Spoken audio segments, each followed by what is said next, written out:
Seção 2. Do afastamento para exercício de mandato eletivo. Artigo 94. Ao servidor investido em mandato eletivo aplicam-se as seguintes disposições. Inciso 1º. Tratando-se de mandato federal, estadual ou distrital, ficará afastado do cargo. Inciso 2º. Investido no mandato de prefeito, será afastado do cargo, sendo-lhe facultado optar pela sua remuneração. Inciso 3º. Investido no mandato de vereador.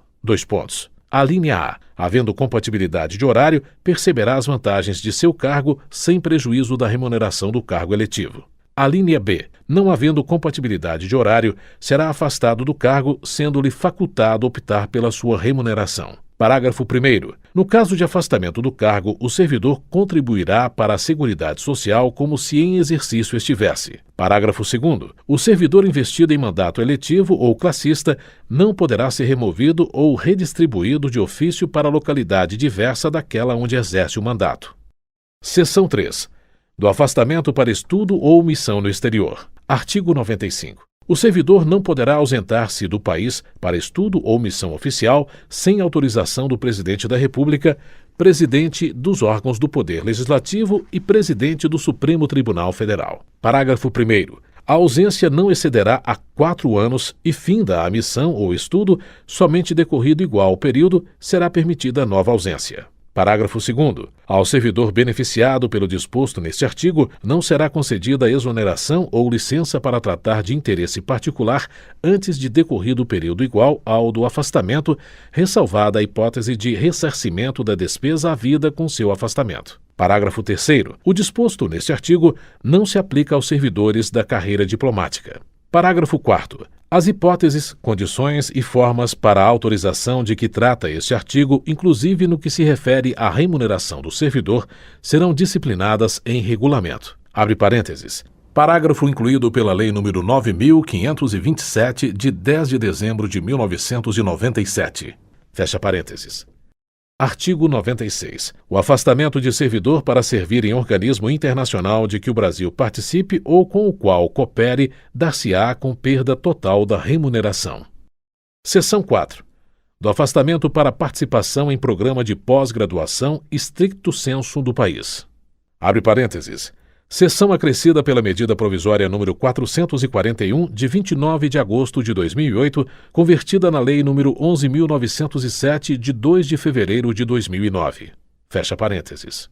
Artigo 96-A. O servidor poderá, no interesse da administração e desde que a participação não possa ocorrer simultaneamente com o exercício do cargo ou mediante compensação de horário, afastar-se do exercício do cargo efetivo com a respectiva remuneração para participar em programa de pós-graduação stricto sensu em instituição de ensino superior no país. Abre parênteses. Artigo incluído pela Lei nº 11.907, de 2 de fevereiro de 2009. Fecha parênteses. Parágrafo 1º. Ato do dirigente máximo do órgão ou entidade definirá, em conformidade com a legislação vigente, os programas de capacitação e os critérios para participação em programas de pós-graduação no país, com ou sem afastamento do servidor, que serão avaliados por um comitê constituído para este fim. Parágrafo 2º. Os afastamentos para a realização de programas de mestrado e doutorado somente serão concedidos aos servidores titulares de cargos efetivos no respectivo órgão ou entidade há pelo menos 3 anos para mestrado e 4 anos para doutorado, incluído o período de estágio probatório, que não tenham se afastado por licença para tratar de assuntos particulares para gozo de licença, capacitação ou com fundamento neste artigo nos 2 anos anteriores à data da solicitação de afastamento. Parágrafo 3º. Os afastamentos para a realização de programas de pós-doutorado somente serão concedidos aos servidores titulares de cargo efetivo no respectivo órgão ou entidade há pelo menos 4 anos, incluído o período de estágio probatório, e que não tenham se afastado por licença para tratar de assuntos particulares para gozo de licença, capacitação ou com fundamento neste artigo nos 4 anos anteriores à data da solicitação de afastamento. Parágrafo 4º. Os servidores beneficiados pelos afastamentos previstos nos parágrafos 1º, 2º e 3º deste artigo terão que permanecer no exercício de suas funções após o seu retorno por um período igual ao do afastamento concedido. Parágrafo 5º. Caso o servidor venha a solicitar a exoneração do cargo ou aposentadoria antes de cumprido o período de permanência previsto no parágrafo 4º deste artigo, deverá ressarcir o órgão ou entidade na forma do artigo 47 da Lei nº 8.112, de 11 de dezembro de 1990, dos gastos com seu aperfeiçoamento. Parágrafo 6º.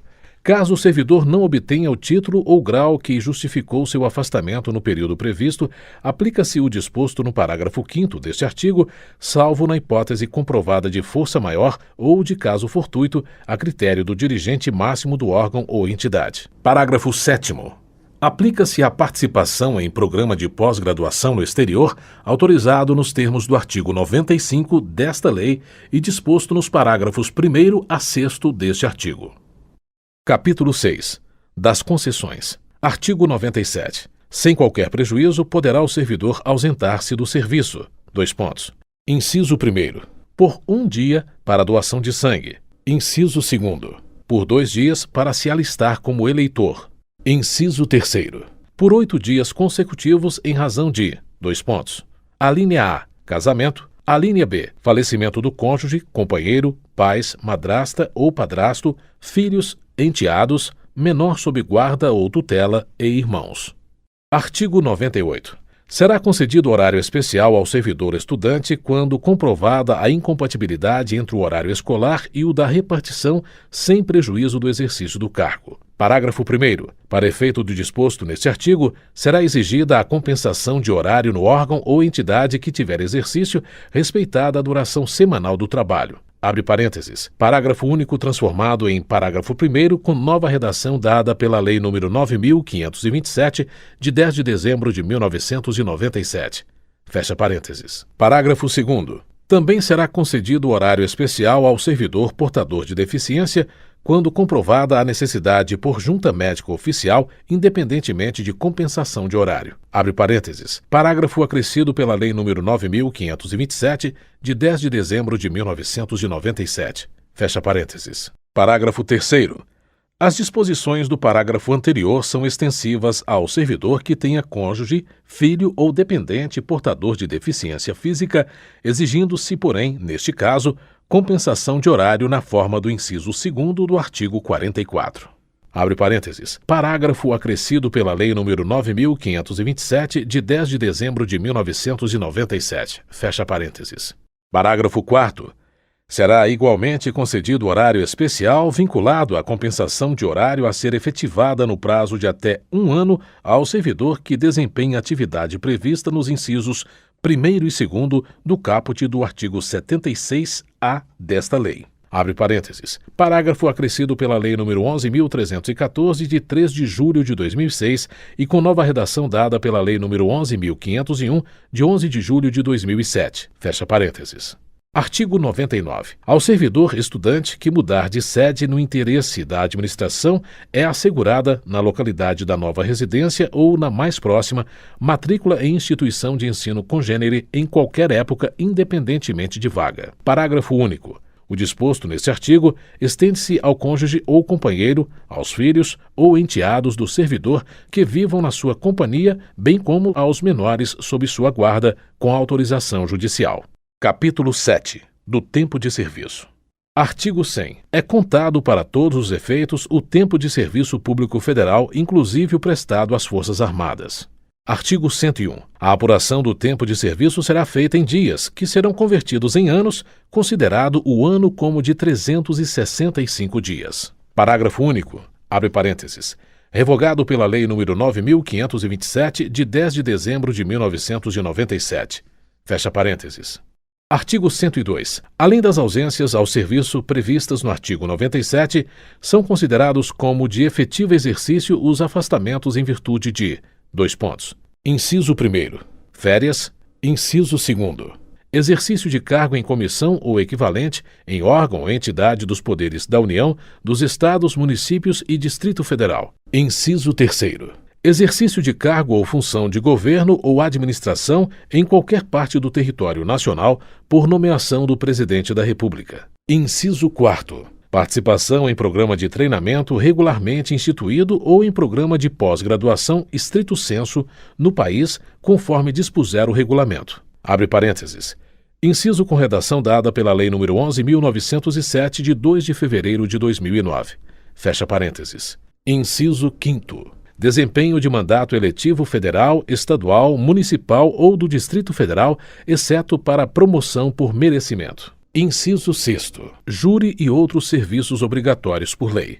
Inciso sétimo. Missão ou estudo no exterior quando autorizado o afastamento conforme dispuser o regulamento. Abre parênteses. Inciso com redação dada pela Lei nº 9.527, de 10 de dezembro de 1997. Fecha parênteses.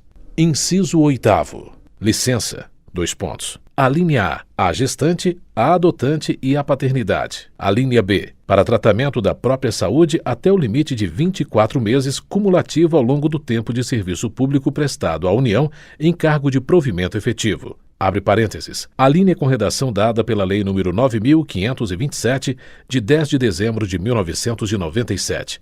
Fecha parênteses. Alínea C. Para o desempenho de mandato classista ou participação de gerência ou administração em sociedade cooperativa constituída por servidores para prestar serviços a seus membros, exceto para efeito de promoção por merecimento. Abre parênteses. Alínea com redação dada pela Lei nº 11.094, de 13 de janeiro de 2005. Fecha parênteses. Alínea D. Por motivo de acidente em serviço ou doença profissional. Alínea E. Para capacitação conforme dispuser o regulamento. Abre parênteses. Alínea com redação dada pela Lei nº 9.527, de 10 de dezembro de 1997. Fecha parênteses. Alínea F. Por convocação para o serviço militar. Inciso 9º. Deslocamento para nova sede de que trata o artigo 18. Inciso 10. Participação em competição desportiva nacional ou convocação para integrar representação desportiva nacional no país ou no exterior, conforme disposto em lei específica. Inciso 11. Afastamento para servir em organismo internacional de que o Brasil participe ou com o qual coopere. Abre parênteses. Inciso acrescido pela Lei nº 9.527, de 10 de dezembro de 1997. Fecha parênteses. Artigo 103. Contar-se-á apenas para efeito de aposentadoria e disponibilidade. Dois pontos. Inciso 1º. O tempo de serviço público prestado aos Estados, municípios e Distrito Federal. Inciso 2º. A licença para tratamento de saúde de pessoa da família do servidor com remuneração. Inciso 3º. A licença para atividade política no caso do artigo 86, parágrafo 2º. Inciso 4º. O tempo correspondente ao desempenho de mandato eletivo federal, estadual, municipal ou distrital anterior ao ingresso no serviço público federal. Inciso 5º. O tempo de serviço em atividade privada vinculada à Previdência Social. Inciso 6º. O tempo de serviço relativo a tiro de guerra. Inciso 7º. O tempo de licença para tratamento da própria saúde que exceder o prazo a que se refere a alínea B do inciso 8º do artigo 102. Abre parênteses. Inciso acrescido pela Lei nº 9.527, de 10 de dezembro de 1997. Fecha parênteses. Parágrafo 1º. O tempo em que o servidor esteve aposentado será contado apenas para nova aposentadoria. Parágrafo 2º. Será contado em dobro o tempo de serviço prestado às Forças Armadas em operações de guerra. Parágrafo 3º. É vedada a contagem cumulativa de tempo de serviço prestado concomitantemente em mais de um cargo ou função de órgão ou entidades dos poderes da União, Estado, Distrito Federal e Município, autarquia, fundação pública, sociedade de economia mista e empresa pública. Capítulo 8. Do direito de petição. Artigo 104. É assegurado ao servidor o direito de requerer aos poderes públicos em defesa de direito ou interesse legítimo. Artigo 105. O requerimento será dirigido à autoridade competente para decidi-lo e encaminhado por intermédio daquela a que estiver imediatamente subordinado o requerente. Artigo 106. Cabe pedido de reconsideração à autoridade que houver expedido o ato ou proferido a primeira decisão, não podendo ser renovado. Parágrafo único. O requerimento e o pedido de reconsideração de que tratam os artigos anteriores deverão ser despachados no prazo de 5 dias e decididos dentro de 30 dias. Artigo 107. Caberá recurso. Dois pontos. Inciso 1º. Do indeferimento do pedido de reconsideração. Inciso 2º. das decisões sobre os recursos sucessivamente interpostos. Parágrafo 1º. O recurso será dirigido à autoridade imediatamente superior à que tiver expedido o ato ou proferido a decisão e sucessivamente em escala ascendente às demais autoridades. Parágrafo 2º. O recurso será encaminhado por intermédio da autoridade a que estiver imediatamente subordinado o requerente. Artigo 108. O prazo para interposição de pedido de reconsideração ou de recurso é de 30 dias a contar da publicação ou da ciência, pelo interessado, da decisão recorrida. Artigo 109. O recurso poderá ser recebido com efeito suspensivo a juízo da autoridade competente. Parágrafo único. Em caso de provimento do pedido de reconsideração ou do recurso, os efeitos da decisão retroagirão à data do ato impugnado. Artigo 110. O direito de requerer prescreve. Inciso 1º. Em 5 anos, quanto aos atos de demissão e de cassação de aposentadoria ou disponibilidade ou que afetem interesse patrimonial e créditos resultantes das relações de trabalho. Inciso 2º. Em 120 dias nos demais casos, salvo quando outro prazo for fixado em lei. Parágrafo único. O prazo de prescrição será contado da data da publicação do ato impugnado ou da data da ciência pelo interessado, quando o ato não for publicado. Artigo 111. O pedido de reconsideração e o recurso, quando cabíveis, interrompem a prescrição. Artigo 112. A prescrição é de ordem pública, não podendo ser relevada pela administração. Artigo 113. Para o exercício do direito de petição, é assegurada a vista do processo ou documento na repartição ao servidor ou a procurador por ele constituído. Artigo 114. A administração deverá rever seus atos a qualquer tempo quando eivados de ilegalidade. Artigo 115. São fatais e improrrogáveis os prazos estabelecidos neste capítulo, salvo motivo de força maior.